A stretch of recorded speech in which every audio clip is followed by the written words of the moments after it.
welcome to Toronto's Unfriendly Skies, and I'm going to preface this by saying that I've never done a movie review in my life. I have no outstanding credentials for movie making, movie scripts, or uh, college degrees in movie making. So, what you're getting is a layman's opinion on this movie, backed up by the fact that I've successfully written some novels. All right. So, an ongoing theme in this movie, and you have three. The first is discovery of self. And even in this trailer, you can see that already coming out. The second is the romance between Alita and her love interest here. And then the third is redemption through action and through love. And that also comes through. Let's talk a little bit about the parts of the movie that are just beyond dispute as being almost perfect. The CGI, when it comes to a James Cameron film, he has access to the absolute state of the art in motion capture and CGI. And that is true throughout the entire film. It is beautiful, uncontestably beautiful. There's no Marvel movie that comes close to what's accomplished with this in every single frame. It's gorgeous. It works. It supports the story perfectly. Too perfectly. And that's going to bring to the fact that one of the three central themes is the romance between the protagonist and her love interest here. And that does not work out well. It's not as believable as it should be. Mostly because this is a story that compresses four manga books into a 2 hour movie, which is an impossibility to begin with. It almost pulls it off. I mean, you feel for the character, but it is not. If you ever watched a really good romance movie, it draws you in. It absolutely makes you ache for the characters that they their frustrations of trying to make it out and work together, and the triumph of when they finally put it together. And this movie just doesn't quite get there. Not in that regard. It's close. You definitely feel empathy for the character. You honestly feel like her love interest is a guy that's made horrible mistakes and wants to get through them and wants to recover, and you see all that. It just needed more time, and that is a common thing throughout this movie. Is the plot feels a little rushed. The, for instance, you see things like this come up where people are just attacking, but you never really get a good sense of why. I don't want to have an action sequence where something horrible happens and you don't understand why it happened in the first place, and that's what you get here. Um, and it happens repeatedly. And by the way, this is generic to all action movies. This is one that seeks to be more than just an action movie. You don't have three concurrent themes run through when you just want to do an action movie. But you also, it's awfully hard to do a 4 hour movie. In today's market, that would be awfully hard to ask an audience to sit through that, and yet it almost would require a 4 hour movie. Or to break it up into two movies, but then you run the risk that you're not attracting the audience as much as you would want to. As an action movie, it absolutely works. Okay, there is no question. But it seeks to be more than that, and though, so you kind of are left to the point of saying, well, okay,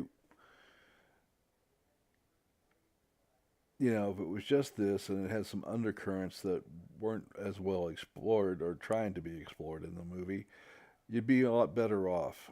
Um,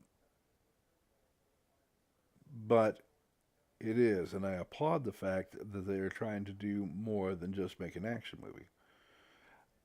You know, you look at this and what was being done as opposed to, things I thought were absolute disasters, like the earlier Judge Dredd with Sylvester Stallone, where, yeah, there's a very simple theme, and then you had lots of actions, and yeah, this is a much more complex movie than that. It's one that I feel like, at the end of the day, this is a movie that I absolutely love seeing. Okay. Um, but even the plot has some issues with it. One is you're discovering the story through the eyes of Alita herself, all right, the main protagonist. And in this, you see the movie or the movie progressing and the plot progressing as she sees it. She doesn't know what all is going on, and that comes through fairly consistently. Okay, well, as lovely as that is, it does lead some these rather spectacular plot holes. There are scenes in here where it's revealed that she's some sort of super soldier from a war 300 years ago. Um, all right. But then you find yourself really wanting to know more about this war, centuries old war, and this, what do they call it, the Unified Mars Republic or Republic of Mars, yeah. And you actually get a glimpse of her, scene of her going down and finding an old warship and recovering a body that is used further in the to further the plot. And you want to know so much more about this. Okay. Another thing that works is the background and the world building here. And you find that you very much believe that this junkyard that they live in underneath this metropolis, and it's got kind of an Elysium feel to it, and the fact that the elites live up in Cloud City and the rest of us go to hell, uh, rings very much with things that are going on in society today. It's probably no secret that the American middle class is a disappearing class, and the rich get ever richer, and there's a lot of resentment down below. And these are themes that they very much have tapped into. Um, and the rest of us kind of struggle by. Well, okay. And then you get into this Blood Bowl, Battle Ball, gladiatorial sport. It all goes to a declining society where there is no belief system, there is no morality system. That's all sold very, very well. So, from that aspect, the movie works. You understand that this is a society that is just absolutely bankrupt. Those that have are cybernetic, and those that don't target those that are cybernetic. And so you have the helpless and the targeted kind of thing, dichotomy going on there. And everybody is under the control of this factory, which you saw the squat bots with the autocannon. It's used to represent. And it's all works pretty well. Though it's just not explained as well as it probably should be. Again, this gets to taking four manga books and trying to compress them into a 2 hour movie. And so the movie suffers somewhat in that regard. I don't want to hold it up to a War and Peace because it's not that kind of movie, and it's not that kind of subject. Okay, so we discussed the romance that almost works, just needed some more bake-in time. So I hope that they will release a director's cut of this that lengthens it out by another 30 minutes. I think it would solve a lot of the issues I had with it. So I really wanted to feel more of the romance element that they were trying to push through. The other thing is that comes through here is loyalty, and as I mentioned before, redemption of self and discovery of self. Well, discovery of self works very well in this movie, and that plot line is pretty well wrapped up. So you don't have a whole lot of issue with the fact that the movie itself is that this character finally discovers who she really is, what she's trying to do. She discovers a purpose. That's very well explored. That one comes out probably the best of all the three themes. The third issue is of loyalty. That she states uh, very completely that she's all about loyalty. She's not going to give it halfway. She's not going to accept anything less. And that theme comes through very well.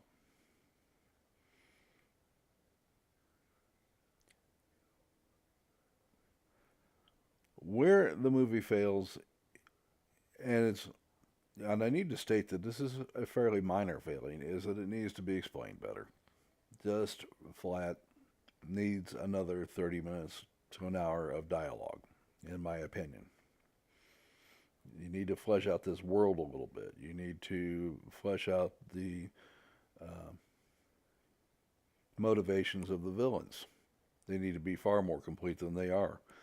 Now, it also needs to be stated that the movie and the way that it ends is setting it up for a volume 2 and a volume 3 and a volume 4, maybe, much in the way that Avatar was. And this is a James Cameron film. Um,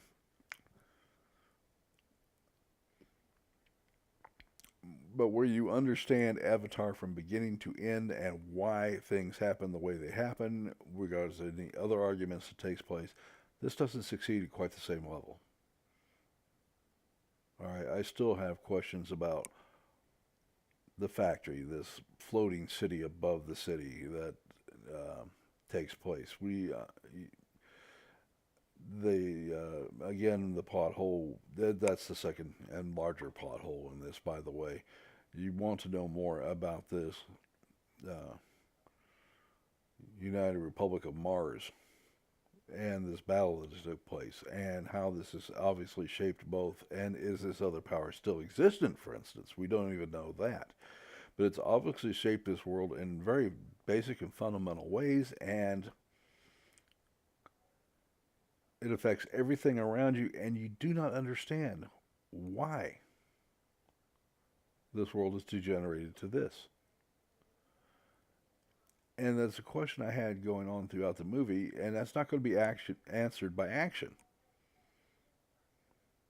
It needed more conversation supporting this section of the world.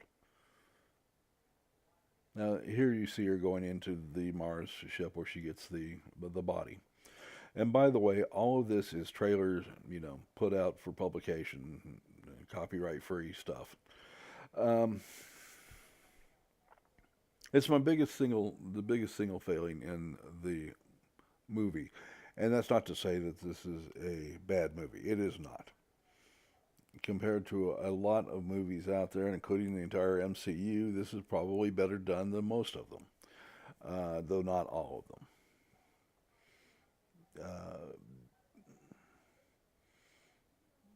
But it does raise lots of questions, and some of that is done deliberately.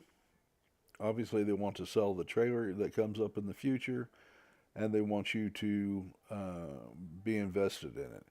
And my suggestion to them is put out a director's cut as soon as you can get it out, because it will support the movie. But these things are typically a good long way out. The character herself is very interesting. You buy into her. You absolutely understand her motivations. And then there's the part that bothers me with the proponents of various social changes to the as their agenda to all other things. And so sexuality is brought out, feminism, so racism, all the other crap that seems to infest our society right now. And I'm not saying that they don't all have legitimate interests, they do. But you have to understand that in this world, anybody can be anything. These characters are only marginally human, except in their emotional aspects. Is this the spider slash slasher chick could just as easily be a spider slash chat dude. It could be black, white, green, whatever. They're missing the point. In this universe, this world that they've built, you create yourself to be what you want to be. You don't like being male, you want to be female? You can do that in this world. You want to be white instead of black, you can do this. You want to be black instead of white, you can do that. You want to be Latino? It's a skin color change. It works on a different meta than we think about. And that whole mime is totally ignored by the critics. And I find it fascinating because we are so wrapped up in, you know, what race am I, what sex am I, and how do I fight to further this cause. And this world is not about that.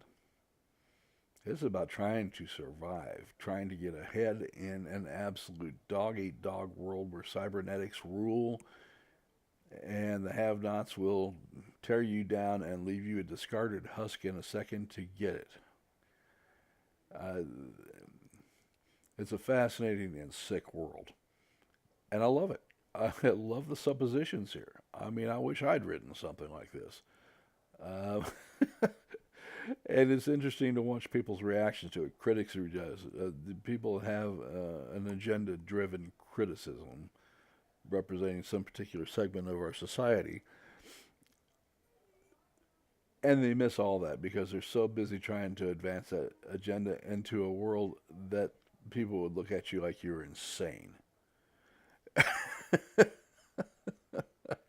This is a movie that I enjoyed thoroughly. And if I had to rate it, it's a movie that I would give 4.5 stars to. 4 to 4.5. And I'm a little torn between that.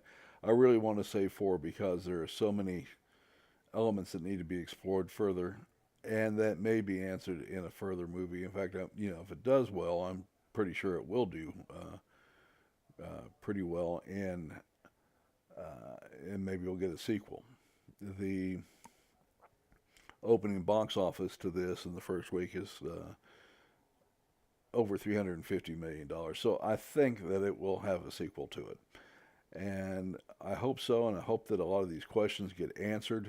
I don't want to totally spoil the movie for you. Obviously, I haven't gotten into the plot segments and dissected each part of it. Partially because I didn't want to have a 1 hour movie review, and the second part of it is that I don't want to spoil the movie for you too much. All the stuff that you're seeing right now is stuff that they've put out for you to view, so I don't think I'm giving away all that many secrets. But it's a movie well worth seeing. If you enjoy your average MCU release, you're going to enjoy this, and you may enjoy it more. And that's going to wrap this one up for me. I hope that you guys will forgive me for doing it, and please, as a bit of background for those that stumble into this by accident, I do World of Warplanes reviews. This is just kind of a non sequitur one-off for me, trying something new. Have a great day.